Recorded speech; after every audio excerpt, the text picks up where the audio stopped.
Happy Wednesday, webheads! It's new comic book day. I just took the kids to school and I'll do a few errands, then head on over to the shop. Today is a huge day. Ultimate Spider-Man is released, issue 1. I'm so excited. That's going to be the first book I read. Plus, it's going to be a huge fat stack. So stay tuned to see what I picked up this week. Welcome to Spider Slayer's Comic Book Haul, episode 620, the video series, of course, guys, where each and every week I share with you what I pick up at my LCS, which is Comic Central, located in the city of Sanford in the Central Florida area. Guys, like I say every week, if you're ever in the area, make sure you stop by. Tell them Mike Spider Slayer sent you. Guys, they provide the best service and have some great comic books as well. So here we go, guys. Let's get started in this highly anticipated comic book week.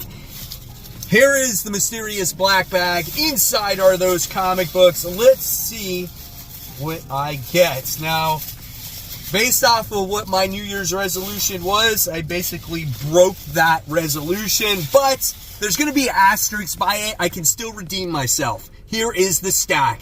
Look at that stack, baby. Woo! There is a lot of books in here. So we're going to kick this bad boy off with the book that everybody is highly anticipating, guys. That is the Ultimate Spider-Man. This is issue 1. This is the #1 book on my list to read this week. It will be discussed tomorrow on Worthy One, so stay tuned for that. I'm totally excited about this book. Holy shit, there's a lot of story in this book right from the start. Artwork looks good, though. I am definitely looking forward to this older, more mature Peter Parker here. Look at that. You got some Randy. Maybe, who's that older guy in there? There's the Kingpin. Yep. Oh, and there's your Green Goblin. So, yeah, I'm definitely looking forward to this, man. I cannot wait to see what this book has to offer. There's an opening page. Parker! So, from what I heard, that this is a very good read, and the few people that have read it so far. All right, so here's where it gets crazy. I originally was buying a lot of these covers because when this FOC came out, it was in 2023, not in 2024, where I told you guys I was going to scale back on the variant covers. So bear with me here. So I wound up getting the J. Scott Campbell Ultimate Spider-Man issue 1. So that's a great cover, man. You gotta love Mary Jane and Peter together there. And then we got the Ultimate Spider-Man issue 1, the symbiote cover. So as he is obviously going through the city with that black suit. Then we got Ultimate Spider-Man Miguel O'Hara cover. So I had to get that one too. Why not, right? Then we got the Ben Reilly cover. Yep, so we got that too. And then this one is a 1 in 10, and I got it for cover price. So here we have it, Ultimate Spider-Man sketch cover. So it has all the characters in there, the kids and everything, which I think is awesome. And then to top off the day, we wound up getting the 1 in 25 Tony S. Daniel cover for $13, which I think is also a good price. So that is all the Ultimate Spider-Man comics I got. So a good portion of my stack this week is Ultimate Spider-Man issue 1. So now let's go forward on the other books that I picked up. So we wound up getting Transformers issue number 4. Great cover here with Wheeljack and Cliffjumper. Totally excited to see what's going to happen in this comic based off of the events that happened in the last issue. Ooh, there is a new, there's definitely a new Autobot that makes his appearance here. I'm going to show you this 2 pages and that's it. I don't want to spoil anything, but look at that artwork in there, man. There's so much going on in there. Oh, I'm looking forward to that. Oh, Rumble's in there. Dude, it's such a good book, man. And then I wound up getting this variant, Transformers Spider-Man. I gotta buy him, right? I love this Optimus Prime cover. This is like the traditional pose when he was in the movie about to battle Megatron. That's awesome right there. So cool.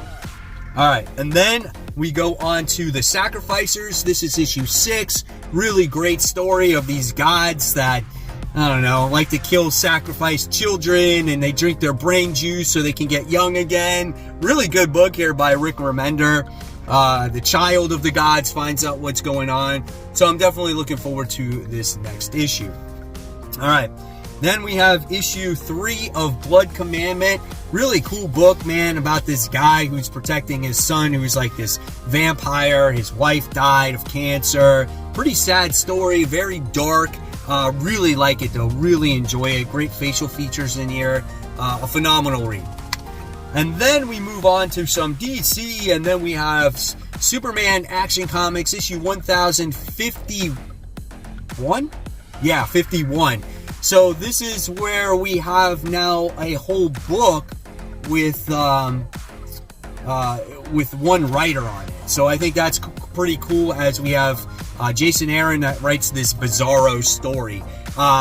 People were pointing out to me that DC changed their paper quality. No more quality, like harder stock pages. It's more shiny like pages. I don't know if you guys like that or not. It's more like a Marvel format, I guess. Maybe it's cheaper for them to print. I'm not sure. But hey, it is what it is at this point, you know? All right, so we got that one. I'm looking forward to that. And then we have Batman and Robin. This is issue 5. I'm really on the fence about this series. I don't know the direction that it's going to go in the long term. We got Damian here, who is actually trying to find out who the Shush character is, and we have an idea based off of the last issue. So we'll see what happens with it. Art doesn't look as solid. This is a different artist on this book. I don't know if it's just for this one story arc or if it's for this one issue, but it's definitely different art. Not as good, in my opinion, as as it was previously. Jeez, I can't talk. All right, then we have Green Lantern issue 7. Really solid series, guys. Really solid series. Yeah, every single book is changed to the glossy paper inside. Here we got Kilowog in here, but Kilowog is not what he seems. Kind of not really spoiling it, but if you read the issue, you know what I'm talking about. We had Sinestro, who has the Red Lantern power, and he's trying to go back to his home world. This is a great book, man. I love this Green Lantern book. I definitely would recommend this one. All right, so then we have Titans Beast World issue 4. I made the statement before. I think this is DC's best event in quite some time. I feel like there's stakes. You feel bad for Beast Boy in here. You feel bad for the characters that love Beast Boy and are trying to solve, trying to come up with maybe some kind of cure or resolution to save him. Everybody else is infected by his freaking, spores and whatnot. It's just a fun book. I like it, man. It's good. It's not revolutionizing comic books, but it's an event where, you know what? We don't have to, they do cross over or do spin-off books, but it shows you that you don't have to read all those crossover books to get a good event here. So good stuff. All right, so it looks like now we're going into Marvel Comics, and we have the continuation of Gang War. This is Luke Cage, which has been a pretty solid book. This is issue 3. We got the Spider Slayer, who's made his return in this comic, which I'm excited about. He's like my underdog villain. That's why I named myself the Spider Slayer. No one, I feel like, gives him any good respect. And then here we got Luke Cage doing battle against his robot. So that's pretty fun. All right, and then we have issue 2 of Sentry. I liked the first issue. I know some people didn't like it. I enjoyed it, as the power is split up between other, people. And then there's this one kid who wants the power all to himself. So he's killing all the other people that have the Sentry's power so he can be the ultimate, Sentry character, like the main one, right? I thought it was pretty cool, man. So, we get to see some, different type of style of characters in here, but that's okay for me. I'm looking forward to seeing how this one continues. Let me know in the comments below if you liked it. All right, guys, so with that being said, now I just got to give a quick shout out to my Facebook group members, the Webheads. All right, the first shout out of 2024 goes to Rick Scott, my main man, who I met at my garage sale most recently. Great guy. He went to D-Land Comic-Con, met a bunch of people over there, started filling in some holes with his Iron Man, Hulk, and Venom, and Ghost Rider runs. Here are some of the books that he picked up. Some great finds. Congratulations, Rick, and thanks for sharing. And then we have Ryan, who is showing off these books that he most recently picked up. He's very excited to have them. You gotta love those Frank Miller Daredevils, man. They're so awesome. Check out that It comic and those CGC books, man. Looking very nice. And then we have Caesar, who's just basically showing off his most recent displays in his comic book room. That's pretty cool, man. It's just like it's like an Easter egg. Can you find all the, you know, cool stuff in someone's room, right? You got Wolverine statue, you got a little comic up there with the Goblin Queen in the right corner, and you got some Spidey statues. Really great stuff. Thank you guys so much for sharing. If you want to be part of the group, guys, just go on to Facebook. Search for my group called Comic Book Corner 2.0 Webheads Unite. Just answer a few questions, and of course you got to follow by the community guidelines, and then you will be accepted into this wonderful comic book community where everyone shares some of their most recent pickups, story discussions, books that are getting ready to come out, their grails that they picked up, even Star Wars toys, as you get to see. It's everything and anything with comics, guys, as long as it's tasteful, and you never know when you could get shouted out on future comic book hauls. All right, so continuing on, we have Spider-Gwen Smash. This is issue 2. We have Spider-Gwen teaming up with Dazzler as we have a stalker that's stalking Dazzler, and you're kind of led to believe that maybe it's a Hulk. The artwork in this book is good. I like the facial expressions in here, and this mystery on, you know, who it currently is, you're not sure. Like I said at the end of the last issue, you led to believe that maybe it is a Hulk, maybe it's not, or maybe it's Bruce Banner. I don't know, we'll see. But I think this is the last series of Spider-Gwen before she actually goes into the main Earth for permanently. So I don't know. How do you guys feel about Spider-Gwen leaving Earth 65 and going to Earth 616? All right, another Spider book here. Miguel O'Hara, Spider-Man 2099 issue 2, as he's doing, it looks like a fight against like Moon Knight or Dracula, I should say, in this issue. I thought the first issue was actually really good. It was dark, it was gloomy, it had that horror tone in there. You got to meet Miguel O'Hara's mom for the first time, so that was really good. And so I'm looking forward to this next issue here to see if it's better than the first one or not as good as the first one. All right, and then we got Blade, issue 7. He's known as Blade the Hulk Slayer. Why is Hulk in the Blade comic book now? I don't know, but we got to see Blade in the last issue team up with Dracula as he has to defeat his enemy. I thought the training scene was actually really good. Again, why Hulk is in here, I'm not sure. But check out this creepy-ass artwork in there, man. That's insane. So I'm looking forward to this issue. All right, and then we have the continuation of the Avengers. This is issue 9. Really good book here with Jed McKay. I think he's, you know, for a team-up book, I think, you know, he's doing phenomenal. Here they're doing battle against Twilight, the Twilight people? I don't even know what the frick they're called. It's titled Twilight Dreaming, but the Twilight Court, that's what it is. But look at this artwork, man. That's pretty cool. And their backs are against the wall, and you get to get introduced to all these new characters that you saw maybe in Timeless last year, issue 1. And they have their own little, you know, fighting battle station that they're on right now. And it's cool, man. I like it. It's better than Jason Aaron's run, in my opinion. All right. Now we have Sabretooth War. There's the Gang War. There's the Sabretooth War. This takes place in Wolverine issue 41. What a great looking cover that is.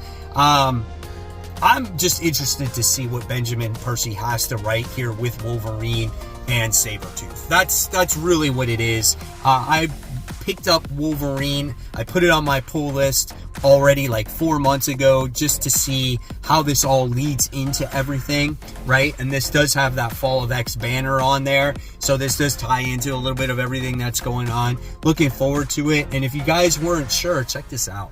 And if you guys weren't sure, Greg Capullo is going to be doing the artwork on the new Wolverine series in the future. That's going to be pretty sick right there.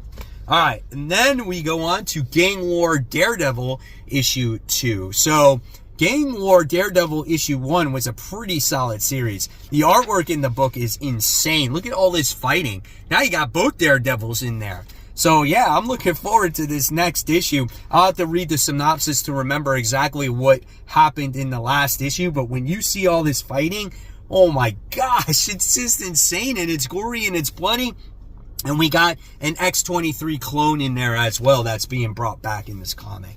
All right, and then I wound up getting a giant-sized Spider-Man. This is the Deadly Foes variant. I was a fan of the Deadly Foes of Spider-Man back in the day, so I thought this was a kind of cool book just to pick up to see what it has to offer. I think there's a reprinted story, and then there's a new story in here. So I don't know. We'll see what it has, but giant size reminds me of the old days of comics. Then when we have Gang War stuff, I didn't pick up the main cover of Miles Morales Spider-Man. I guess this is my way of going, okay, don't pick up as many books, so I scaled back on this one. I had to have this variant. This is a great looking cover. I know it's Miles Morales Spider-Man and it's 50 years of Wolverine and there's no freaking Miles Morales on here to be found, but it's a nice cover. Right, so this continues the gang war for Miles Morales as he continues to do battle against the Prowler and Hobgoblin. Lots of different characters in this. There's a lot of action in this book. Ms. Marvel has made her appearance back in. Great stuff. All right, and then we got the Rise of Powers of X. This is the second part to the story that was introduced last week. I think now we're going to get a little bit more action in this book where we got to see a lot of, talking, standing around, the trial of Cyclops in there. So we'll see how this all leads into everything. The artwork looks pretty good in here. So yeah, all I can say is we'll see. And then, again, this was on my FOC in 2023. I love this cover with Rasputin 4. And there you have it, guys. There is the haul for the week. Hopefully you enjoyed it. I loved bringing it to you. I want to know in the comments below if you read Ultimate Spider-Man, no spoilers. But if you read it already, by the time you see this haul video, let me know what you thought of it. And stay tuned to Worthy Ones tomorrow. But man, when you look at this week and you look at that stack, there's a lot more reading to do this week than there was last week. So, guys, as always, I'll leave you more content right here. This is my top 10 most anticipated comics for next week. It's never too early to start that list. And, of course, support the local comic shops. Keep buying, keep collecting, but always remember, read those comics. Guys, have a wonderful new comic book day.